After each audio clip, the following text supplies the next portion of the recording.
electoral que está viviendo Ecuador, hace de nueva cuenta presencia, ¿no? Este, con un candidato a la presidencia, ¿no? Aunque bueno, ahí ya es otro tema y otra discusión, ¿no? Pero, pues digamos que es un actor que ha estado ahí permanentemente, ¿no? Después viene el zapatismo, la irrupción zapatista en México, y después en los 2000, uno de los mayores fenómenos que va a tener la región latinoamericana, quizá de los más interesantes, es la irrupción de la cuestión indígena en Bolivia, ¿no? Llegando incluso a poner a Evo Morales como presidente, ¿no? Y como primer indígena presidente de toda la región en América Latina. Eh, Como podemos ver, pues no es que hablemos de que se cambian los paradigmas, los conceptos, ¿no? Las teorías y surja otra realidad, ¿no? Sino más bien a partir de cómo se está moviendo la realidad política de la región es que nos obliga a repensar y a reformular tanto los conceptos como las nociones que tenemos que ver ahí, ¿no? Eh, para Mariátegui, el asunto de lo indígena es entender, eh, no solo entenderlo como una cuestión de legado, ¿no? No solo entenderlo como una cuestión de herencia que está ahí y que hay que recuperar y recoger, ¿no? Mariátegui de algún momento también está en su momento observando precisamente la importancia y la irrupción que está haciendo el movimiento indígena en el Perú desde 1915 y por supuesto toda la década de 1920, una irrupción sumamente fuerte, ¿no? Y un debate ahí totalmente entreverado, ¿no? En el cual no solo intervienen los movimientos sociales como tales, sino también el Estado y también toda la élite cultural del Perú de ese momento, ¿no? Es el momento en donde se está dando una gran polémica sobre el indigenismo en Perú, pero que tiene que ver precisamente con esa irrupción del movimiento indígena en términos de la política, ¿no? Eh, Ahí me parece también interesante que para Mariátegui, pues, el asunto de lo indígena no es solo una rememoranza o una rémora del pasado eh, que hay que ver ahí, sino también el asunto de ver el movimiento como tal, ¿no? En su complejidad, en su vigencia, ¿no? Y en su actualidad. Una de las cuestiones ahí interesantes y que ha suscitado como mucho debate, incluso en términos de los intérpretes de Mariátegui, es justo el lugar que va a tener la cuestión indígena en términos de su relación con la modernidad o con lo moderno, ¿no? Es decir, si lo indígena tendría únicamente que modernizarse, hacer parte de una manera total e integrada de los asuntos de la modernidad, o tendría que desaparecer, ¿no? Porque justo en una visión progresista, ¿no? Si contemplamos lo indígena como lo que ya fue, ¿no? Lo pasado, ¿no? O una cuestión que está eh, ahí únicamente a modo de una ruina total, pues quizá en ese sentido tendría que desaparecer, ¿no? Sin embargo, Mariátegui no lo ve de esa forma, ¿no? Y tampoco lo ve de una forma idealista, ¿no? No lo ve de una forma en la cual tendríamos que pensar idílicamente qué tipo de indígena queremos, ¿no? Es decir, hacer una proyección a futuro pensando las maneras y los modos en cómo lo indígena tendría que expresarse y que moverse, ¿no? Sino más bien al contrario. Mariátegui lo que está viendo es que ese mismo contingente indígena eh, real que está en el Perú puede y es un actor decisivo para no solo para la cuestión de la inclusión política, sino de la modernización total del Perú. En ese sentido me parece interesante, ¿no? En este eh, en este libro de los 7 ensayos de una interpretación de la realidad peruana, es interesante ver cómo él está pensando que lo indígena tiene todavía una vigencia importante incluso en los modos de reproducción de lo social, ¿no? Y una de esas cuestiones importantes que él está viendo son cuestiones prácticamente materiales, ¿no? Dice, de lo indígena podemos eh, todavía recuperar su sentido comunitario, cooperativo y solidario que hay en términos de cómo reproducen su vida cotidiana, ¿no? Y eso Mariátegui lo ve como una aportación que todavía puede ser vigente y de lo que se puede tomar en su momento, ¿no?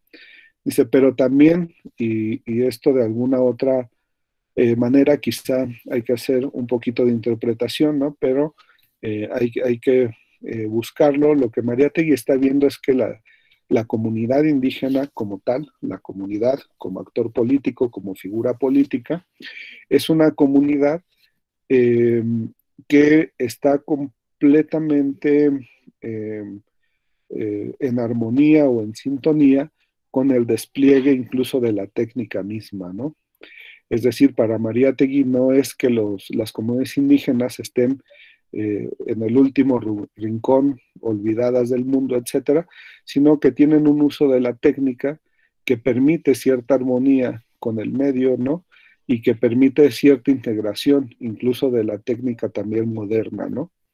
Y eso me parece como un asunto también importantísimo, ¿no? Porque entonces ahí el asunto no es modernizar a lo indígena ni desecharlo, ¿no? Sino más bien es ver a esta comunidad, a este contingente social, ¿no? Como un contingente que hace parte también del desarrollo mismo de la humanidad en su conjunto, ¿no? De los desarrollos civilizatorios en su conjunto. Que no los tengan, ¿no? O que esos desarrollos se miren más bien eh, dentro del contingente indígena como momentos de explotación o de opresión, pues tiene que ver para Mariátegui más que con el retraso de lo indígena, con los usos y con la instrumentalización que se le da a eh, a esos avances civilizatorios en sí mismos, ¿no? Y que eso incluso va más allá de la relación de lo indígena con esos legados de Occidente, podríamos decir, ¿no? En realidad, Mariátegui, si se mira su obra en su conjunto, va a decir lo mismo del despliegue del capitalismo en China o en la India, ¿no? De una manera un tanto ambivalente, va a decir, bueno, la máquina, o lo que él llama la máquina, ¿no? Eh, de alguna manera contiene todo ese avance civilizatorio del capitalismo, pero por otro lado, cuando se introduce a otras regiones o a otros ámbitos culturales, funciona también como elemento de sometimiento y de explotación. Este, esa es la ambivalencia y la dificultad de entender la cuestión de la técnica y de lo moderno, ¿no? Por una parte puede tener amplios alcances y sentidos liberadores, pero por otro lado, ¿no? También a la vez tiene eh, todas estas características negativas de dominación, de explotación, este, y de alienación en términos ya del trabajo con la máquina misma, ¿no?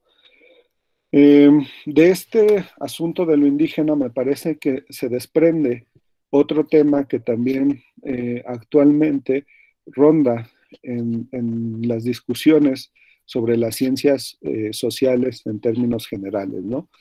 Que es el asunto de la raza o más adecuadamente que podríamos denominar como los elementos de racialización de lo social. Eh, Mariátegui tiene ahí varios escritos y a lo largo de su obra aparece todavía este concepto de la raza, ¿no? Es un concepto, ¿no? Al igual que el de cultura, que el de civilización, ¿no? Una serie de conceptos que si bien no están totalmente definidos en Mariátegui, incluso su uso, digamos que puede tener múltiples derivas, en realidad también corresponde pues a todo momento en el cual incluso podemos ver en términos de la formación de las ciencias sociales, de cómo se está desplegando la importancia de los debates de la antropología a nivel mundial, ¿no?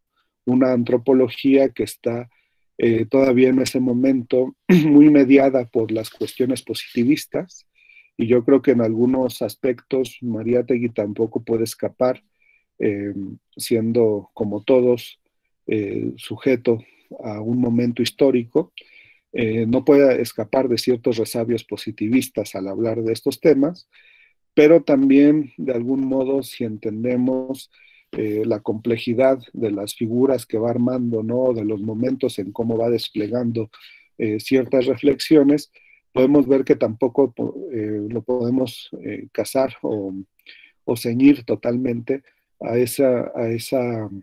que haga tributo de esas teorizaciones que está viendo en su momento, ¿no?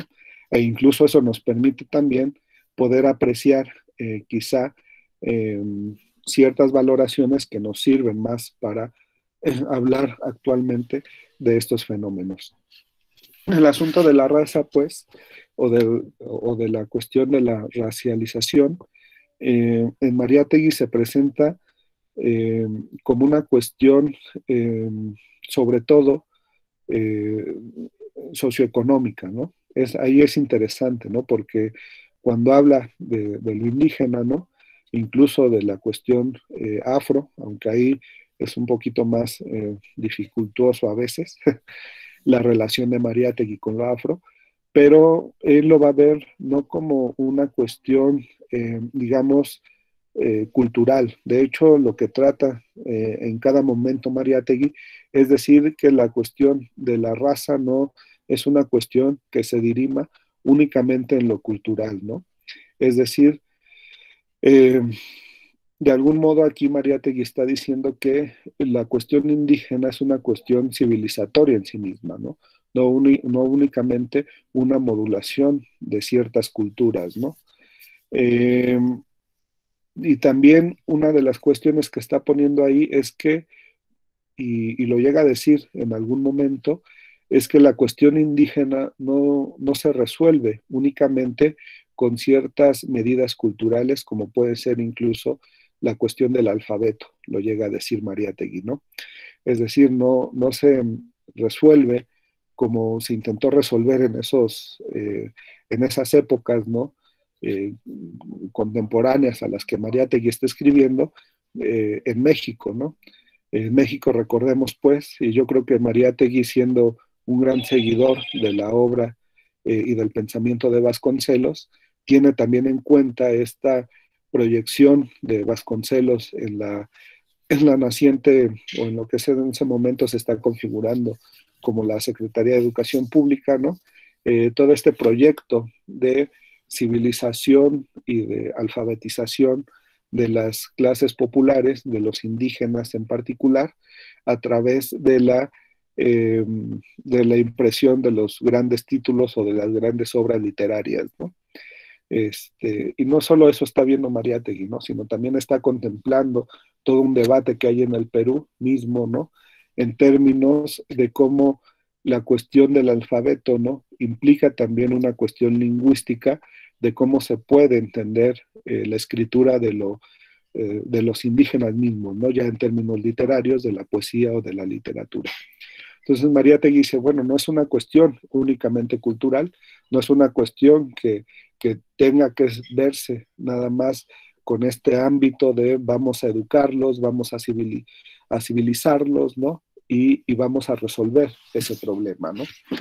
Eh, También nos dice, no es una cuestión biológica, y esto es lo interesante, ¿no? Mariátegui piensa la cuestión de lo indígena ni de una manera cultural, pero tampoco de una manera biológica.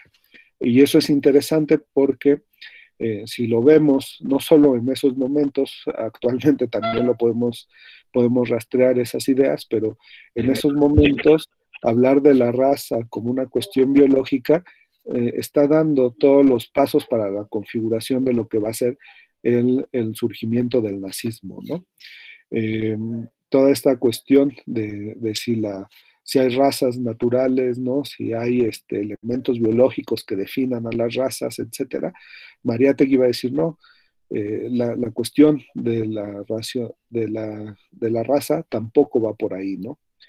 Eh, Mariátegui va a optar, pues, que el asunto de la raza y de la racialización tiene que ver con los efectos y con la modulación eh, económica y social, ¿no?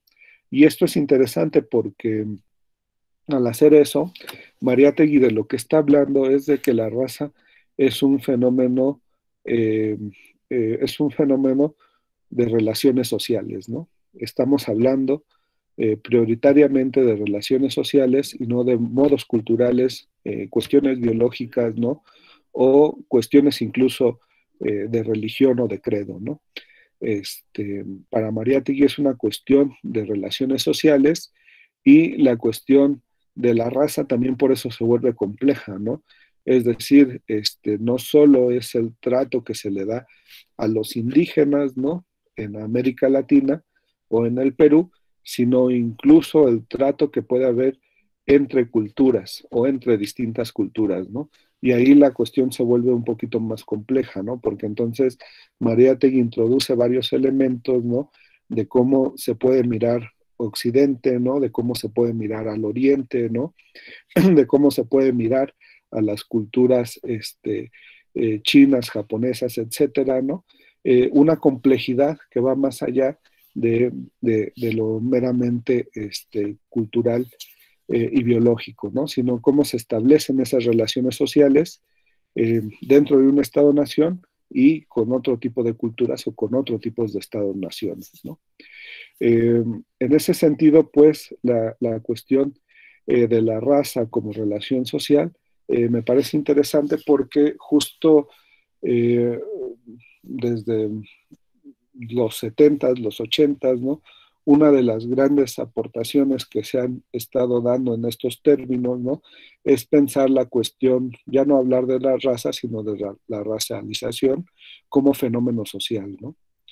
Y me parece bueno que ahí Mariátegui cobra también toda su vigencia, ¿no? O parte de la vigencia de cómo podemos entender eh, actualmente estos temas, ¿no? Otra de las cuestiones se me hace interesante poner aquí, y es indudablemente una de las cuestiones que caracteriza eh, toda la contribución política y social de José Carlos Mariátegui, es el tema o el tratamiento de lo nacional, ¿no? Este asunto, ¿no? De lo nacional que siempre aparece como un asunto pendiente en América Latina, como un asunto todavía no resuelto, ¿no? Y aún más, una de las cuestiones que puso precisamente en la discusión este asunto de la globalización o de la mundialización de la economía es la crisis y la crítica a los estados-nación, ¿no? No es solo que lo nacional aparezca como un tema siempre irresuelto en América Latina, sino que incluso de que actualmente para hablar de lo nacional, no podemos hablar de lo nacional sin hacer alusión a la crisis o, o a la crítica que se le da a los propios estados-nación en la región, ¿no? Y esto es interesante, ¿no? Porque eh, no solo implica, pues, ver quiénes componen la nación, sino incluso la vigencia de pensar un sentido de lo nacional. Eh, Aquí, bueno, digamos que para ir como por partes, para no mezclar todo, una de las cosas que podemos decir en términos de lo nacional es que la importancia de lo nacional para Mariátegui volvemos a lo mismo, no es puramente un asunto de cultura, ¿no? No es un asunto incluso literario, ¿no? O que se juegue únicamente en lo literario, que se exprese en la literatura, que se exprese en la cultura, no se reduce a que ese sea su campo y que esa sea su importancia principal, ¿no? Lo importante del asunto, de la complejidad del componente de lo nacional, estriba en el hecho de que la representación en ese ámbito, la representación política, por supuesto, de alguna manera nos está hablando de la forma en cómo se puede democratizar o el nivel de democratización que se ha dado del poder político en una región. Eh, para cuando Mariátegui está escribiendo, ¿no? Y me parece que la realidad en algunos sentidos no ha cambiado bastante, Mariátegui lo que está viendo es que el indígena no está incorporado a lo nacional. Decir que el indígena no está incorporado a lo nacional significa que una parte del contingente social no hace, no está relacionado con la forma en cómo se toman las decisiones políticas y se dirimen los asuntos políticos o económicos en la esfera estatal, en la esfera de lo político, ¿no? Ahí entonces la cuestión de lo nacional siempre nos remite a una cuestión no solo de representatividad, no solo de a quién le delegamos la capacidad de la decisión política, sino también implica qué tanto o qué tan abarcativo puede ser el asunto del Estado y de la política para no excluir a distintos contingentes sociales de esas decisiones o de la toma de decisiones, ¿no? Eh, entonces, lo que podemos ver aquí es que la pregunta por lo nacional siempre es una cuestión política, ¿no? Insisto, aunque se expresa en lo literario, se expresa en lo cultural, el asunto o el debate fuerte está en estos dos ámbitos de lo político, ¿no? En el ámbito de la representación y en el ámbito de la exclusión e inclusión. Eh, ahí Mariátegui, eh, la, una de las cuestiones que va a ver es que eh, la nación o el sentido de lo nacional en Perú, para el momento en el que él está escribiendo, únicamente abarca al contingente criollo, occidental, ¿no? De una herencia más hispánica, ¿no? Y que ha dejado de lado a otro tipo de contingentes sociales, ¿no? Específicamente él va a pensar en el indio de una manera prioritaria, pero también podemos ver que él ya está en algunos escritos, aunque no lo desarrolle a profundidad, pensando en otro tipo de minorías, ¿no? Que puede ser la cuestión del negro y la cuestión del chino, ¿no? O de la cultura asiática en Perú, ¿no? Que eso es realmente importante, ¿no? De ver este sentido, ¿no? Y esto tiene relevancia porque en términos ya de la discusión actual de la crítica al Estado-Nación, es si todavía algún contingente de lo social, y esa es una pregunta que dejo abierta, ¿no? Pero que en este monólogo que estoy haciendo trataré de responder, pero en realidad la dejo abierta, es si algún contingente de lo social puede expresar en sí mismo lo nacional actualmente, ¿no? Este es un gran debate de las ciencias sociales hoy en día, ¿no? De cómo precisamente eh, es difícil hablar de un sentido de lo nacional homogéneo, ¿no? Totalmente unitario, ¿no? Y totalmente abarcativo de otro tipo de expresiones sociales, ¿no? De hecho, me parece ahí que América Latina tiene una gran discusión, aunque no muchas veces no tematizada, ni que se le dé la importancia eh, que amerita, en términos de cómo se ha tratado de modular la cuestión de la constitución de los Estados-Nación hoy, a partir de la integración de estos contingentes que han estado históricamente excluidos de las tomas de decisiones, ¿no? Y ahí nuevamente Ecuador y Bolivia son dos de los países que han avanzado un poquito más en esta cuestión, No quiere decir que la hayan resuelto, para nada, ¿no? Pero han avanzado, incluso en materia legislativa, en estos asuntos, ¿no? Tanto en Bolivia, ¿no? Como en Ecuador, sus constituciones hablan más que de un Estado-nación, de un Estado plurinacional, ¿no? Y esta es toda una discusión realmente en términos de la ciencia política interesante, ¿no? Porque hablar de un Estado plurinacional significa precisamente que debe de haber momentos o espacios en donde las distintas expresiones de lo nacional puedan incluso legislarse o dirimir sus problemas de una manera autónoma, ¿no? No estamos hablando de un autonomismo total con respecto al Estado, pero sí de una manera propia en términos de la decisión, de la toma de decisiones políticas en algunos aspectos, ¿no? Y bueno, esto es todo un asunto complejo, ¿no? Porque efectivamente no deja de implicar una relación de lo local con lo estatal, pero también rompe con esta idea de que se puede concentrar en un contingente de lo social la expresión universal que nos va a abarcar a todos, ¿no? Bueno, es un tema pues que está ahí y que hay que discutir, ¿no? Un último punto, y ya con este yo creo que voy cerrando, es precisamente todos estos efectos que ha tenido la política contemporánea, de la crisis de lo nacional, de la crisis de la representación política, ¿no? De alguna manera han expresado un fenómeno que no deja de ser interesante para las ciencias sociales, que es el fenómeno eh, de la reacción, de la reacción tan fuerte, ¿no? A veces tan rabiosa y a veces tan violenta contra los llamados populismos, ¿no? Eh, ya sean progresistas, ¿no? O de derecha, ¿no? Lo interesante acá es, o para mí lo interesante, ¿no? Es que esta reacción está sumamente puesta, ¿no?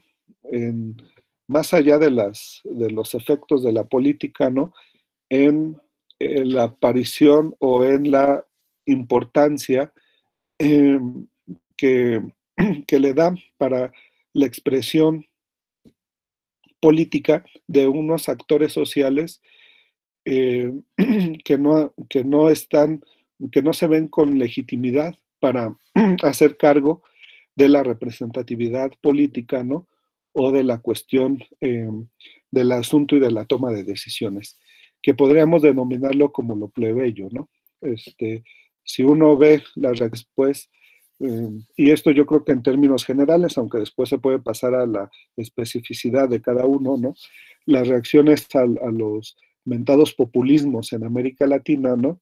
Es una reacción sumamente fuerte a, a aquello que desestabiliza los usos y costumbres dentro del ámbito de la política, ¿no? Y esa desestabilización está dada por la irrupción de las clases populares dentro de la política, ¿no? No únicamente en una manera que en gran parte es la forma en cómo se está dirimiendo ese asunto aquí en México en términos de las políticas públicas hacia esos sectores, ¿no? Sino incluso en los procesos eh, eh, más fuertes o más radicales, en el hecho de que efectivamente las clases populares asuman cargos de decisión política. Esto se puede ver en algunas cuestiones simbólicas interesantes, ¿no?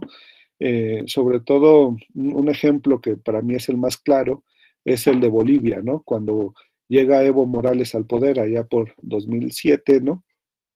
Si ustedes revisan esa historia, si ven la conformación del gabinete de Evo Morales en esos momentos, ¿no? Pues mucho de su gabinete, más que pertenecer a la élite política, intelectual o económica del país, quienes asumieron cargos en esa región de ministerios fueron obreros, ¿no? Una ama de casa, ¿no? bueno, más que ama de casa, una trabajadora doméstica, ¿no? En estricto sentido.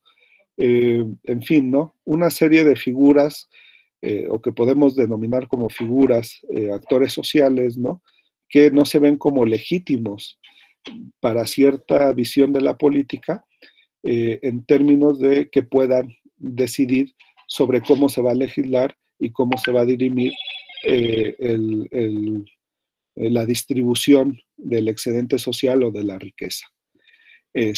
Incluso aquí mismo en México lo podemos ver cuando López Obrador dice que sus mejores asesores es el campesino, ¿no? Es el hombre de pie, de pueblo, con el que se ha topado en sus múltiples trayectos por la República Mexicana, ¿no? Este tipo de figuras, ¿no? Que no se ven como legítimas, yo creo que es también una de las cuestiones que nos puede ayudar a pensar, Mariátegui, ¿no? Porque uno de las reflexiones que va a estar a lo largo de toda su obra es precisamente cómo esta cultura plebeya, ¿no? Esta cultura popular, ¿no? En algunos momentos se encarna o puede encarnar eh, los horizontes o los sentidos políticos más avanzados de su momento, ¿no? No porque lo tematicen, ¿no? No porque realmente en algunas cuestiones sean más progresistas o más revolucionarios o más radicales, como le quieran decir, en términos de propuestas, sino porque pueden efectivamente ser el termómetro del sentido de lo social, ¿no? De, de expresar en términos políticos el ánimo popular o el ánimo de la política que se está viviendo en determinada región, ¿no?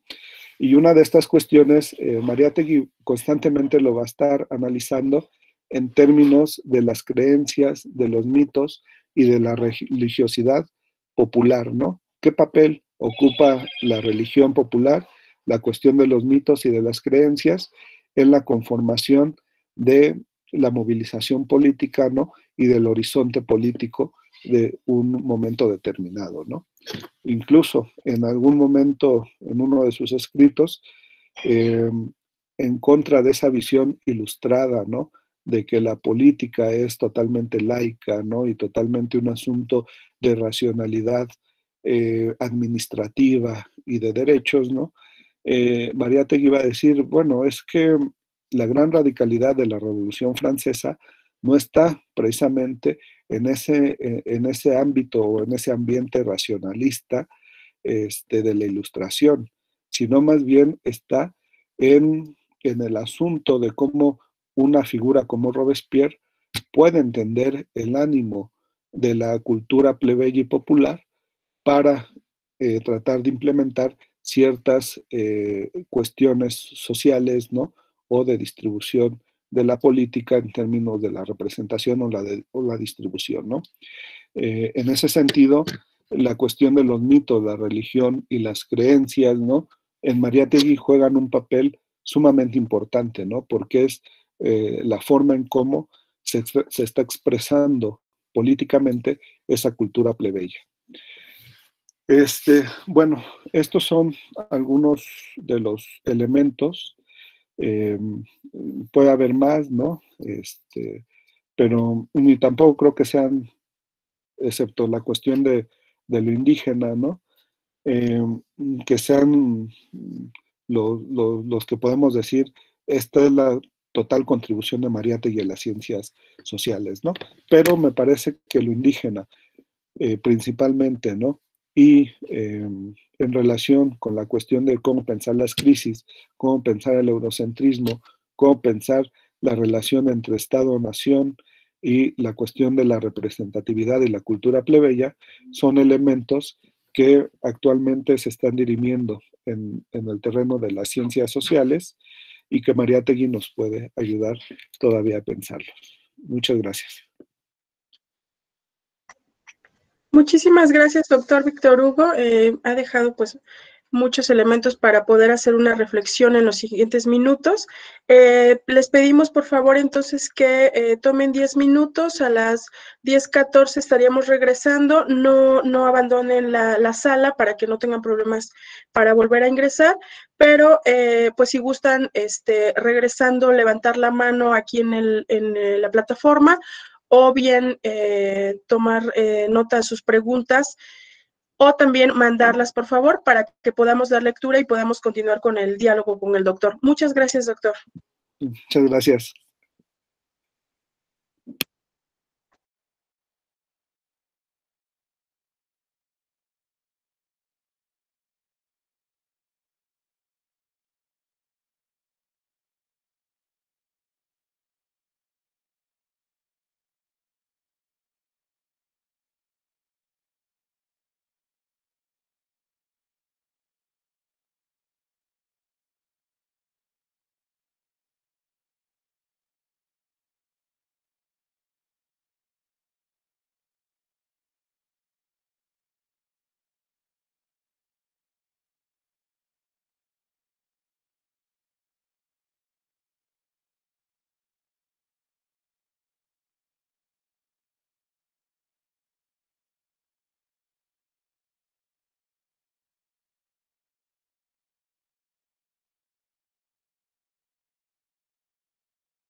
Perdón. Bueno, vamos a reanudar la sesión de preguntas. Si alguien tiene preguntas y gusta levantar la mano adelante. Sí me están escuchando ahorita, ¿verdad? Sí, muy bien. Es que tenía Sí, el te micro. escuchamos. Ok, aquí estoy. Voy a dar entonces lectura a la pregunta de Natalie Hernández Barrientos. Dice, buenos días, doctor Pacheco. En un primer momento felicitarle por su presentación y posteriormente preguntarle que en Mariátegui no encontramos a un anticapitalista romántico en el sentido de oponerse radicalmente a los procesos de producción, sino lo que encontramos es una búsqueda hacia un capitalismo nacionalista centrado en la mejora de una plena reforma agraria principalmente. Muchas gracias y reitero mis felicitaciones. Sí, bueno, supongo que en lo que alguien más se anima vamos respondiendo, ¿no? Gracias, Natalie. Bueno, yo creo que aquí habrá que ver algunas cuestiones, ¿no? Yo creo que están los dos, ¿no? O sea, en, en Mariátegui podemos ver una especie de romanticismo, ¿no? Si se quiere ver así, entendido como este sentido cultural, ¿no? Eh, que es una expresión en contra de la racionalidad, ¿no? Contra el maquinismo, ¿no? Y contra la idea de progreso, en general, ¿no? Yo creo que hay parte de eso en Mariátegui. De hecho, él mismo se asume como un romántico, ¿no? Pero ahí el tema sobre el romanticismo realmente hay un debate muy fuerte y hay múltiples versiones, ¿no? Lo que no podemos encontrar, creo, es un romanticismo, digamos, un tanto conservador, ¿no? Un romanticismo que niegue totalmente la cuestión de los avances técnicos, ¿no? Y de una vuelta total a la naturaleza, ¿no? O a lo natural. Me parece que en Mariátegui eso no está, ¿no? Está el sentido romántico, de crítica, ¿no? Eh, de esta idea de que también tiene el romanticismo de que el hombre, y pues sí, aquí como esa figura del hombre, ¿no? Puede moldear y puede transformar la naturaleza en su beneficio, ¿no? Eso sí está en Mariátegui, ¿no? Eh, pero esto no es necesariamente negativo, ¿no? Una de las cuestiones, y por lo que pones aquí, de oponerse radicalmente a los procesos de producción, me parece que eso tampoco está en Mariátegui, ¿no? Porque de hecho es una de las críticas que él constantemente hizo hacia cierta cuestión indigenista de su tiempo, ¿no? E incluso a algunos de los intelectuales más cercanos a él, como va a ser Valcárcel, ¿no? Que es un literato peruano que escribió una novela interesante que se llama Tempestad en los Andes. Y en esa novela, Mariátegui, por una parte, hace como muchos elogios de esa novela, porque ve ahí precisamente la expresión de la religiosidad popular, ¿no? De la vigencia de lo indígena, ¿no? Eh, del indígena vivo, pues, ¿no? O de los elementos que él considera contemporáneos y actuales en ese momento de lo indígena, pero también hace una fuerte crítica a Valcárcel a la vez, ¿no? Y la hace en dos sentidos, ¿no? Uno que ya mencionábamos hace un momento, que era pensar que la cuestión de lo indígena se expresaría mejor o se representaría mejor eh, si tuvieran una especie de alfabeto, ¿no? O si ellos mismos este, expresaran en su lengua y en su literatura propia el sentir como comunidad, ¿no?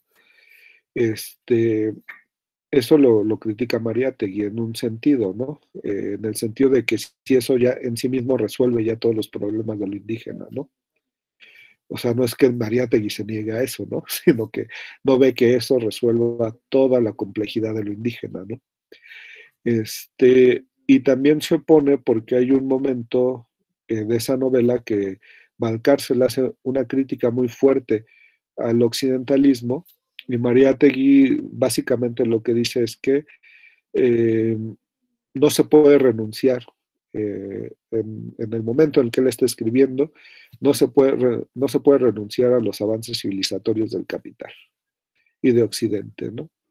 O sea, esto es como muy fuerte y hay que tratar de entender la complejidad de lo que está diciendo Mariátegui, ¿no? Porque el que no se pueda renunciar a ello tampoco quiere decir que Mariátegui esté haciendo estrictamente una loa, ¿no? O una apología de que todo el sentido la construcción de un nuevo complejo social tiene que rendirle tributo a todos los elementos de Occidente y del capitalismo, ¿no? Vuelvo a lo mismo, Mariátegui ahí tiene una cuestión un poco ambivalente, que esa ambivalencia incluso es propia de mucho del marxismo, ¿no?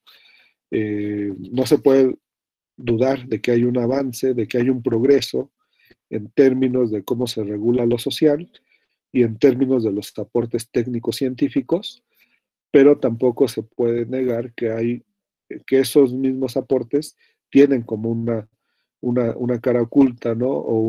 O elementos que no son realmente tan benéficos como se puede creer, ¿no?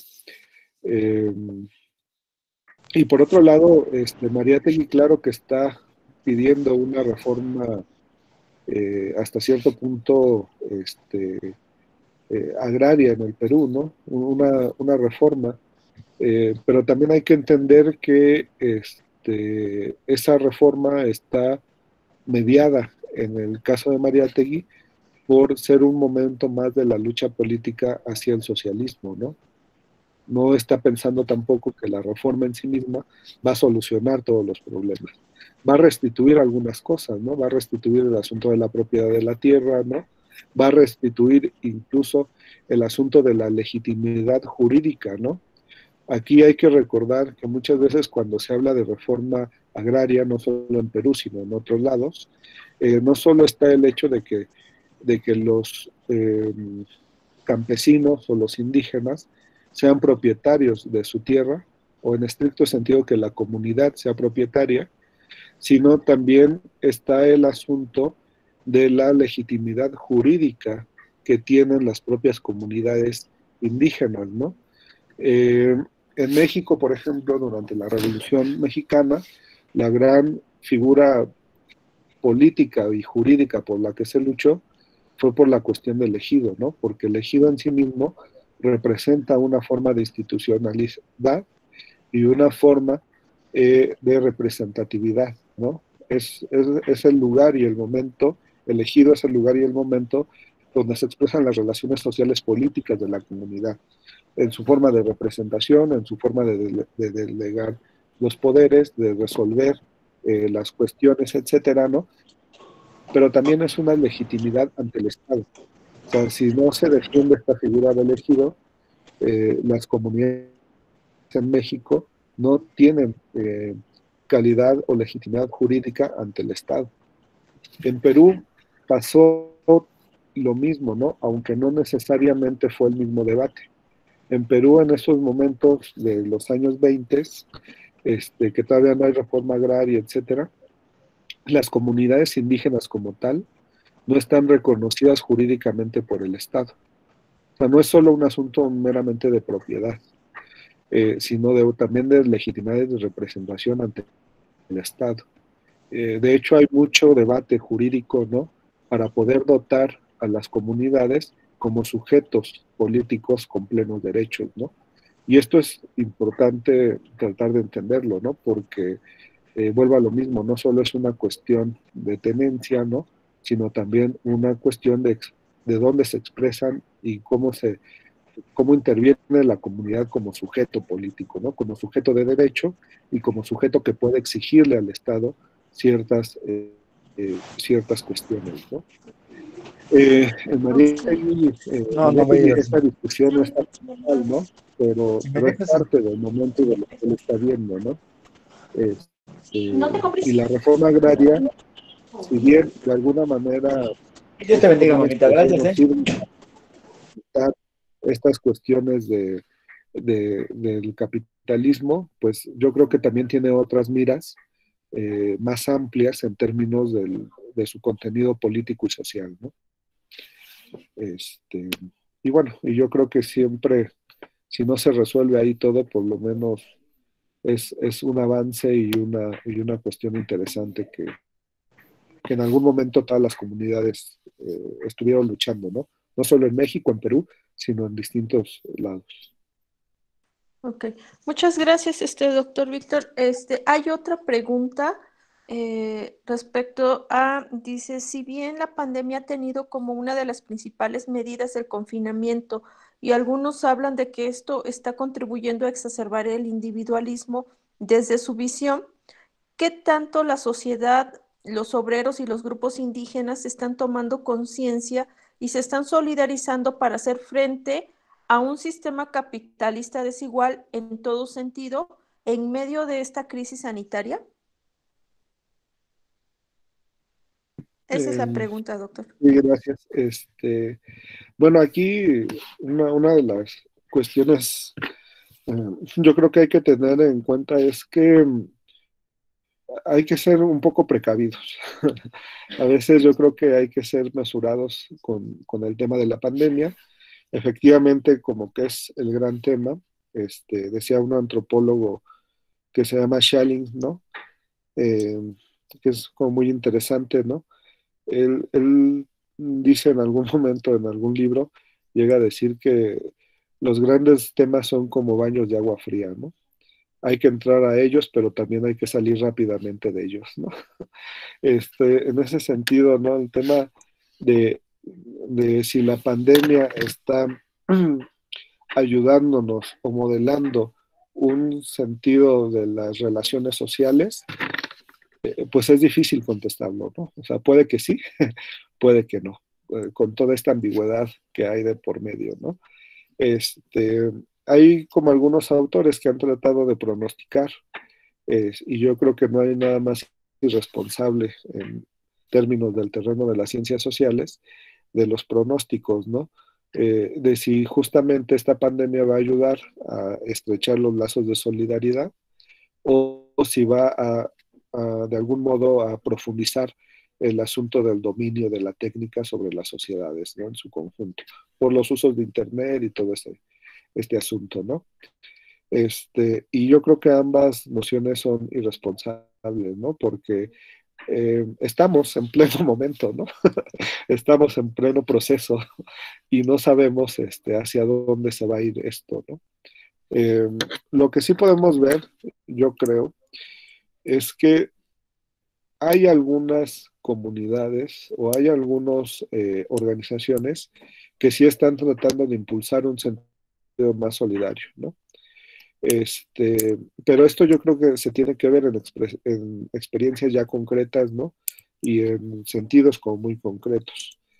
Eh, yo lo vería sobre todo, por ejemplo, un ejemplo de esta solidaridad, la vería en lo que hace a mediados del otro año, ¿no?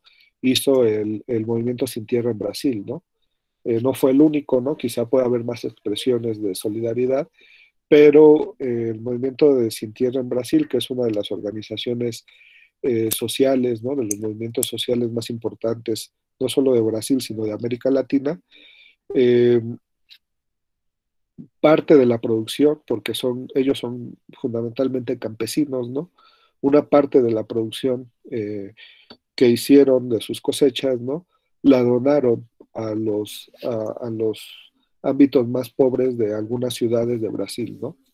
Ahí es interesante, ¿no? Como siempre se ha pensado así que la ciudad es la que viene a resolver todos los problemas y siempre ayudar al campesino atrasado, etcétera, ¿no? A ese arcaísmo que hay fuera de la ciudad, ¿no? Y en realidad aquí lo que vimos fue precisamente eso, ¿no? Que las ciudades, y lo que estamos viendo es que las ciudades por sí mismas no son autosustentables, ¿no? No pueden sostenerse, ¿no? Entonces, ese gesto que vimos en Brasil es precisamente la solidaridad de un contingente social que siempre se señala y siempre se le trata como precario, ¿no?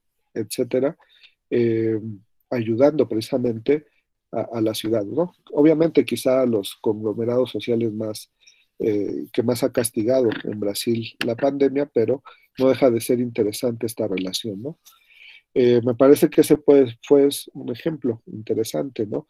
En México yo creo que lo podemos ver ni siquiera en términos de proyecciones utópicas o imaginarias tan fuertes, ¿no? Yo creo que lo podemos ver en nuestra cotidianidad misma, ¿no?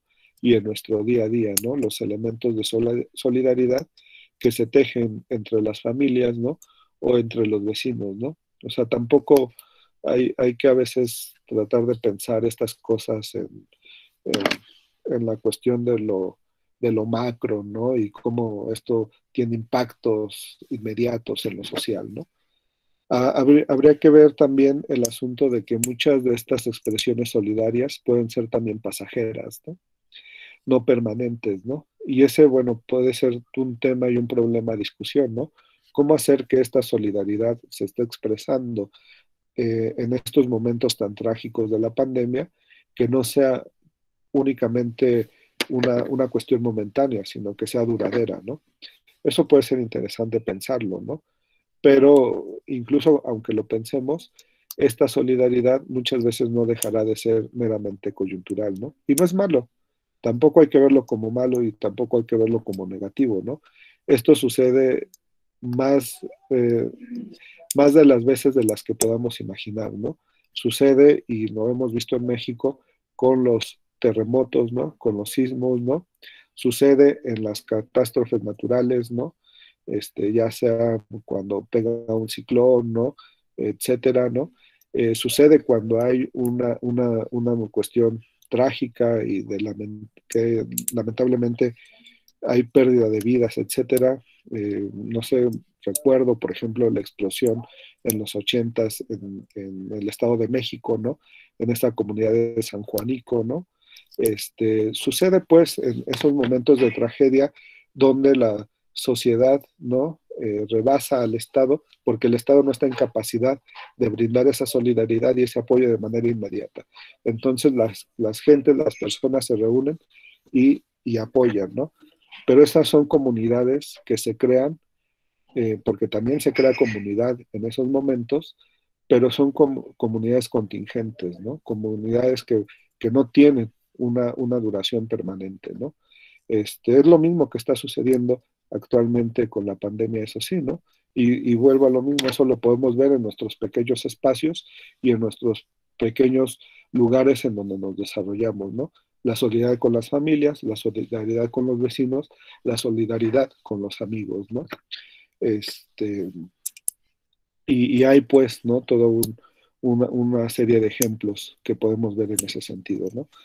Ya después podemos discutir y pensar cómo prolongar y cómo hacer permanente esa solidaridad, ¿no? Pero tampoco podemos decir que estos ejemplos y que estos gestos de solidaridad ya de suyo vayan a transformar radicalmente las relaciones sociales, ¿no? Ok. Muchas gracias, doctor. Muy interesante lo que comenta. Bueno, hay más preguntas. Dulce Nicolás pregunta, bueno, dice, buenos días, doctor. De antemano quisiera agradecer y felicitar por la plática tan interesante. Me gustaría encaminar mi pregunta hacia lo último que mencionaba. Evidentemente, los grupos indígenas tienen gran importancia dentro del debate político, pero ¿qué tanto podrían ser arma de doble filo política y socialmente hablando? Hablo desde una experiencia particular y quizá a menor escala, pero supongo que son patrones que se repiten de manera global, donde estos grupos quieren manipular. Esa sería la pregunta. Ajá. Bueno, lo último de tu comentario no lo entiendo, ¿no? ¿Dónde estos grupos quieren manipular? Ajá, exactamente. Es- Dulce, quizás Esto, quieras esto la explicar un verdad poquito queda más. muy confuso. Este, o sea, Mm, para lo otro tengo como una ok, mínima adelante, respuesta, doctor. pero es que la manipulación no sé de dónde venga, ¿no? Pero bueno, digamos que lo otro creo que se puede entender de la siguiente manera, ¿no? Eh, Cuando hablamos de lo indígena, yo creo y pienso que Mariátegui no está hablando de una cuestión esencialista, ¿no? Y ahí sí, ni romántica en un sentido, digamos, vulgar de la palabra, ¿no? O sea, no está idealizando al indígena, no está pensando que el indígena es puro, ¿no? Que es bello en sí mismo, ¿no? Eh, que es una alma bella, ¿no? Él está pensando el indígena también en su complejidad, ¿no? Y pensar el indígena en esa complejidad es asumir que no hay una esencia del indígena, ¿no? Y que no tiene por qué haberla. Pero también es asumir el hecho de que, y quizá ahí también intervenga el asunto por qué a María Tegui no le interesa tanto hablar del indígena o de la raza, todo este debate de la raza que hablábamos hace un momento, ¿no? En términos culturales, ¿no? Porque no es que sean indígenas buenos o indígenas malos, ¿no? O indígenas no tan malos, ¿no? Sino que Mariátegui lo que va a poner de relevancia es de que la cuestión indígena, como cualquier otra cuestión de lo social, si tiene importancia hablar de ella, es en relación en cómo eh, se, en cómo se pone en relación con el poder.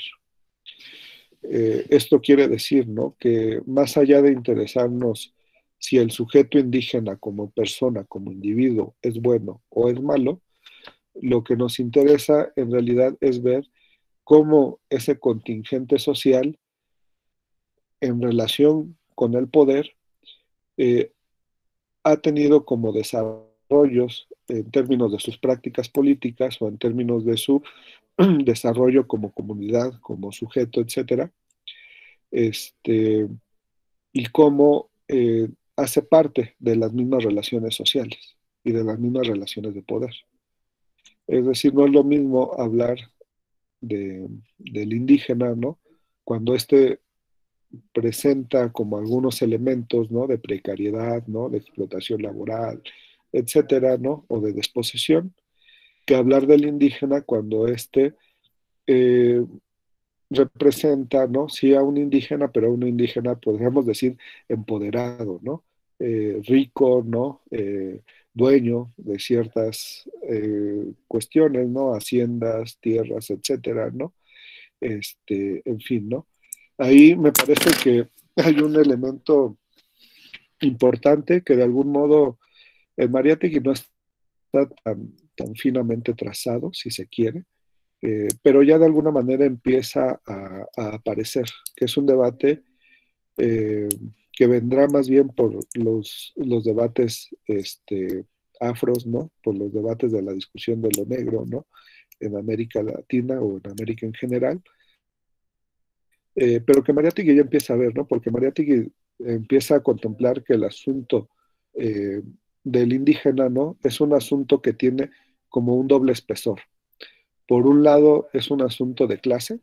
Mariátegui no deja de ver o de pensar al indígena como comprometido dentro de una clase social. Aquí podríamos discutir qué tipo de clase social, ¿no? Si es una clase obrera, si es una clase en sí misma, ¿no? Etcétera. Lo que no se puede discutir es que una clase antagónica o distinta al capital o a la burguesía, ¿no? Mariátegui empieza a considerar al indígena en ese sentido, ¿no? Pero también hay otro elemento que interviene y por eso es importante y es la vigencia también de ese debate, del aspecto de la racialización, ¿no? Volvemos a lo mismo, la racialización no es una cuestión eh, ideológica, no una cuestión cultural, sino es una cuestión en términos de cómo te desarrollas en las relaciones sociales, ¿no? Y ahí Mariátegui va a ver que efectivamente el asunto del indio es una mezcla entre los dos, ¿no? Es una mezcla entre raza y clase, ¿no? Ahí como un poco confusa, ¿no? Este, y que a veces en los aspectos de la raza, ¿no? No van a estar totalmente condenados o no van a estar totalmente excluidos de lo nacional, ¿no? Este, o por otros momentos va a ser definitoria esa exclusión a través de lo racial, pero no siempre, ¿no? Eh, en ese sentido, pues, aquí a lo que voy son dos cosas, ¿no? Mariátegui no está pensando en un esencialismo, y otra de las cuestiones es que ya en términos actuales, este asunto no solo de lo indígena, sino también de lo negro o de cualquier otra identidad que queramos analizar, también se debe de analizar en lo que se ha estado llamando en términos de la interseccionalidad, ¿no? En esos cruces, ¿no? De fenómenos o de procesos sociales que no son coincidentes o no son netamente coincidentes, ¿no? Pero que intervienen en el momento de la clasificación social. Este, por eso decía, ¿no? No es lo mismo un indígena rico, ¿no? Que puede no dejar de ser indígena, a un indígena pobre, etcétera, ¿no? Quizá en México quizá no lo tenemos tan claro o quizá no lo queremos tener tan claro, porque es evidente que hay indígenas que tienen bastante dinero, ¿no? O gente de procedencia indígena que tiene bastante dinero, ¿no? Pero de alguna manera quizá no lo vemos tan claro por la ideología del mestizaje que ha existido en México, ¿no? Y por esa asimilación de los mismos indígenas hacia la cultura del mestizaje, ¿no? Pero, por ejemplo, en Bolivia, sobre todo hoy, sucede un fenómeno curioso, ¿no? Ya que ahorita están todos en Internet, quizá les invitaría a buscar eh, esta palabra, ¿no? Eh, en Internet, ¿no? Que se llama cholet. Ahí pueden buscarla, ¿no? Para no compartir tu pantalla, pueden buscarla ahorita en sus páginas, ¿no? O en una página aparte, ¿no? Y el cholet es todo un sentido arquitectónico, realmente es un fenómeno muy curioso de Bolivia, ¿no? Bolivia, efectivamente, a partir de la llegada de Evo Morales, tiene como toda una serie de reivindicaciones indígenas y sociales, plebeyas, todo esto que ya hablábamos, pero también tuvo por mucho tiempo, por muchos años, uno de los mayores crecimientos económicos de la región, ¿no? Estaba 1000 veces mejor que México en ese sentido, ¿no? Y eso también de alguna manera eh, hizo que un sector de la población indígena, que tampoco era un sector netamente castigado ni totalmente excluido, sino que ya era un sector medianamente acomodado, pero no totalmente, hizo que cierto sector indígena, de una burguesía indígena, podríamos decir, se acomodara, ¿no? Y esta cuestión de los cholets, ¿no? Que es un movimiento arquitectónico que surgió después del 2010, ¿no? Más o menos, expresa precisamente ese asunto de cómo también lo indígena puede estar totalmente capturado por el capitalismo sin tener alguna cuestión de resistencia o de radicalidad social, ¿no? Por eso volvemos a lo mismo, ¿no? La cuestión del indígena no es una cuestión esencialista, no es que por ser indígena vas a ser anticapitalista o antieurocéntrico, etcétera, ¿no? Sino es una relación social, pues, ¿no? Y que está comprometida con el poder, ¿no? Entonces, no sé, para quienes estén viendo este asunto de los cholets, pueden ver ahí las imágenes, ¿no? Que estas construcciones totalmente barrocas, ¿no? Ostentosas, ¿no? En fin, ¿no? Pero que obviamente son de una determinada, pueden acceder a ellos una determinada clase social, que se reivindica indígena, ¿no? Que reivindica sus usos y costumbres, etcétera, etcétera, pero que no está peleada en ningún sentido con la lógica del capital, ¿no? Entonces vuelvo a lo mismo, por eso si alguna relevancia tiene hablar de las identidades sociales, es en relación a cómo se posicionan con el poder. Y eso quiere decir que algunas veces pueden ser dominadas y otras veces pueden ser dominantes, ¿no? Y no quiero aquí moralizar que una cosa esté bien o que esté mal, ¿no? Simplemente que eso es una cuestión de relación de poder, el momento en el cual estén y en dónde se encuentren, ¿no?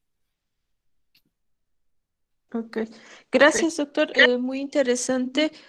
Hay otra pregunta, bueno, hay otras dos más. Dice, ¿hace falta poner, le escribe Mailet García, ¿hace falta poner a disposición de las comunidades la capacitación en política pública o qué es lo que limita su participación a pesar de las necesidades que se tienen? Esa sería. Ujú. Hace falta poner. Bueno, ahí es todo un asunto de cómo entenderla, ¿no? Para empezar, bueno, obviamente creo que aquí estamos hablando de comunidades indígenas, ¿no? Pero el asunto de las comunidades o el tema de las comunidades es que las comunidades pueden ser múltiples y diversas, ¿no? La comunidad indígena solo es una entre varias, ¿no? Las comunidades pueden ser comunidades de migrantes, ¿no? Pueden ser comunidades de mujeres, ¿no? Pueden ser comunidades eh, de, de movimientos que están luchando por la vivienda, ¿no? Movimientos, etcétera, ¿no? La comunidad es múltiple en sí misma y va por varios sentidos, ¿no? El asunto es que todas esas comunidades para luchar con políticos tienen que entablar una negociación con el Estado y tienen que entablar una representatividad hacia el Estado, ¿no? Para que puedan exigir algunos derechos, ¿no? Lo mismo pasa con las comunidades indígenas, ¿no? Actualmente hay toda una reforma en términos de la composición de lo nacional en México, ¿no? Que ha incluido incluso el derecho a las comunidades afro mexicanas, ¿no? El estatuto legítimo de comunidades, ¿no? De hecho, ya en los últimos patrones o los últimos censos que ha habido en México ya contemplan la figura de lo afro, ¿no? Como una parte de la identidad mexicana, ¿no? eh, la cuestión indígena, por supuesto, desde hace mucho tiempo ya había tenido ese lugar, ¿no? Acá el asunto no es solo que logren esa legitimidad ante el Estado, sino eh, tampoco el asunto es que haya una política siempre asistencialista hacia esas comunidades, ¿no? Lo que hablas como políticas públicas, ¿no? Es decir, que el Estado siempre tenga alguna especie de reparación o de cuestión asistencialista para resolver algunos problemas, ¿no? En materia política y jurídica, el asunto de la cuestión de las comunidades está más bien en que las propias comunidades puedan legislar eh, sus usos y costumbres, ¿no? Pero también legislar el asunto de cómo dirimen la riqueza social del territorio en el que estén, en términos de esto sobre todo en términos de las comunidades indígenas, ¿no? Y pues esto es todo un problema, ¿no? De hecho es el gran problema de fondo, ¿no? Porque eso significaría que las comunidades pueden decidir qué empresas y qué proyectos de desarrollo pueden darse o no dentro de sus mismos territorios, ¿no? Eh, ellas tienen o tendrían que tener el derecho de la decisión en sí mismas, ¿no? Y bueno, insisto, este es realmente todo el problema que hay detrás y todo el problema fuerte, ¿no? Porque la inclusión cultural está. La inclusión en términos generales en materia legislativa está. Ya hacen parte y están reconocidas como parte del Estado, ¿no? Este, pero lo que no está reconocido es precisamente el hecho de que esas mismas comunidades puedan autogestionarse, ¿no? Y puedan distribuir tanto la justicia como la riqueza como mejor les convenga, ¿no? Y ese es todo el debate. Así de sencillo está el asunto. Y eso implica, pues, eh, fundamentalmente eso, ¿no? Que ellas decidan sobre la riqueza que hay en esas tierras, cómo se puede usufructar, cómo se puede explotar, cómo se puede distribuir, ¿no? Y quiénes pueden intervenir en eso, ¿no? Eso es lo que no Ok. eso es lo que no se ha logrado y eso es lo que el gran debate que hay de fondo de todo esto, ¿no? Ok, muchas gracias, doctor. Le agradecemos. Hay una última pregunta ya para terminar. Dice, muy buenos días. Antes que nada, gracias por su charla. Mi pregunta es la siguiente. Partiendo de la concepción indígena que presenta Mariátegui, ¿cuál imagen considera usted que ha sido la que ha predominado en el contexto mexicano y a qué podría deberse? Es de Brandon Carrera. Gracias. Sí, gracias.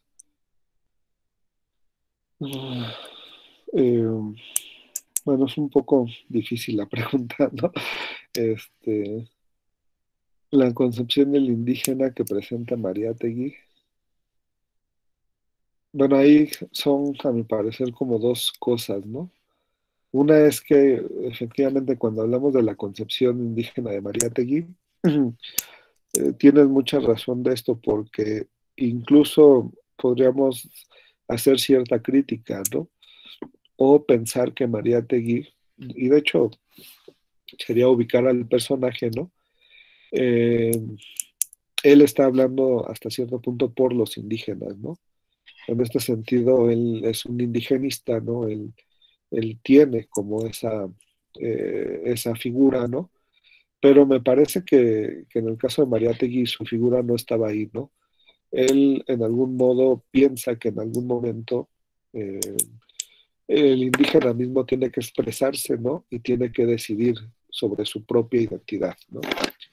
Esto lo deja muy claro en los 7 ensayos, ¿no? El último ensayo, que es el apartado más grande por lo demás dedicado a la cuestión de la literatura, él lo que dice, ¿no? Y en esta relación entre literatura y nación, él dice, bueno, la cuestión de la literatura nacional se puede entender a partir de que la literatura que tenemos en Perú actualmente es una literatura hispánica, ¿no? Para el momento en el que él está escribiendo, ¿no? Criolla. Todavía no tenemos él lo llega a decir así, una literatura indígena, ¿no? Porque él lo que está viendo es que no solo él, sino otros sujetos hacen parte de lo que se puede llamar literatura indigenista, ¿no? Están hablando por el indio, ¿no? O por el indígena, ¿no? Eh, Él dice, para que haya una literatura indígena como tal, tiene que expresarse el indígena y no otro sobre él, ¿no? Ahorita, bueno, podemos ver que esto ha cambiado y ha ido revolucionando mucho, ¿no? En términos de lo literario y de la expresión nacional de lo indígena, ¿no? De hecho, ya podemos ver, y cada vez más, varios concursos y mucha literatura, ¿no?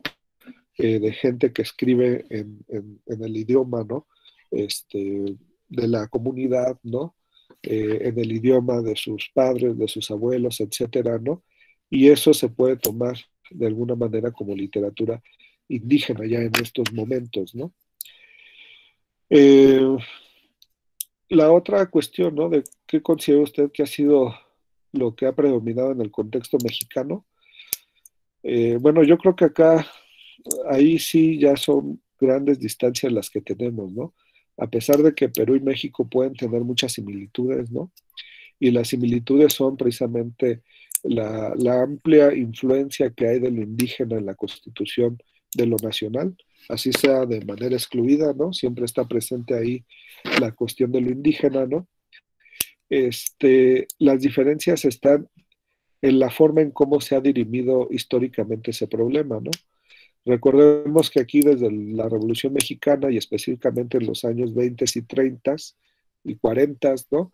Cuando se crea, cuando tiene fuerza todo este sentido antropológico o el gran esplendor de la antropología mexicana, ¿no? Es la cuestión de ubicar al indígena en términos del mestizaje cultural de México, ¿no? Incluso toda la cuestión la creación de los institutos indigenistas, ¿no? De la forma en cómo figuras como Gamio intervienen en esa configuración de lo indígena y la relación con el Estado, ¿no? Va a ser siempre procurando esa idea de lo mestizo, ¿no? Y esta idea de lo mestizo, pues, de alguna manera también implica, ¿no? La negación de lo indígena, o ha implicado la negación de lo indígena. Por eso, la irrupción zapatista en el 94 fue también como muy fuerte, ¿no? En términos simbólicos, porque si recordamos ese momento, ¿no? No solo se había pensado para ese momento ya que el asunto indígena estaba resuelto en términos de la integración al mestizaje, sino incluso son los años 90 que se está firmando el Tratado de Libre Comercio, ¿no? Que se está cayendo la URSS, ¿no? Que se está cayendo todo el bloque soviético y que México está entrando por fin a las ilusiones de la modernización económica a nivel global, ¿no? Y eso implicaba, por ejemplo, por supuesto, ¿no? Que había una modernización cultural también, ¿no? La irrupción zapatista lo que viene a mostrar es que esa modernización es falsa, ¿no? Que había todavía un gran contingente, ¿no? Y una deuda histórica ahí que resarcir, ¿no? Pero la cuestión en Perú ha sido distinta, ¿no? Porque la cuestión en Perú de cómo se ha manejado lo indígena siempre se ha manejado en esta dualidad, ¿no? Incluso desde los años 70, ¿no? Uno de los grandes proyectos pedagógicos muy problemáticos por lo demás, ¿no? Que va a tener Perú es precisamente la cuestión de la discusión en términos de cómo asumir el asunto de la cultura indígena a los programas educativos, ¿no? Incluso siempre se va a contemplar ahí la discusión sobre la doble lengua, ¿no? Por ejemplo, ¿no? Y esto de alguna manera marcaba o ha marcado siempre en Perú como una distancia, ¿no? La distancia de asumir que lo indígena y la herencia criolla o española, ¿no? Son dos cuestiones que están ahí en pugna siempre, ¿no? No como se hizo en México, ¿no? El mestizaje lo resuelve todo y entonces ya todos hablamos una lengua común, ¿no? Tenemos tradiciones y festividades y cosas comunes y estamos bien, ¿no? Sino que en Perú siempre la cuestión de lo indígena se marca en relación a la oposición entre la herencia hispánica y la herencia propiamente indígena, ¿no? Y es una diferenciación como muy fuerte la que se hace, ¿no? Independientemente de los acercamientos o de las cuestiones sincréticas o de mezcla cultural que ha habido, ¿no? Yo creo que esa es la cuestión como más fuerte que puede eh, marcar el sentido de lo indígena en el área andina y en la región mexicana, ¿no? El lugar de cómo se asume la cuestión del mestizaje. Ok, pues muchas gracias, doctor. Bueno, hay todavía otras dos preguntas. Yo creo que se las haremos llegar, para que les pueda contestar. Y bueno, pues le agradecemos muchísimo que haya estado pues en esta conferencia del Seminario de Estudios Latinoamericanos de la Benemérita Universidad Autónoma de Puebla, Complejo Regional Sur. Ha sido un gusto. Muchas gracias a los asistentes por estar en este foro y nos estaremos viendo la siguiente semana con la siguiente conferencia y se les hará llegar el correo para el recordatorio. Bueno, muchas gracias, maestra Lesa. ¿Algo que quiera comentar? Muchísimas gracias, doctor Víctor Hugo, gracias a todos los asistentes y pues nos vemos la próxima semana. Muchísimas gracias por la charla. Muchas gracias a ustedes. Hasta luego. Gracias, doctor.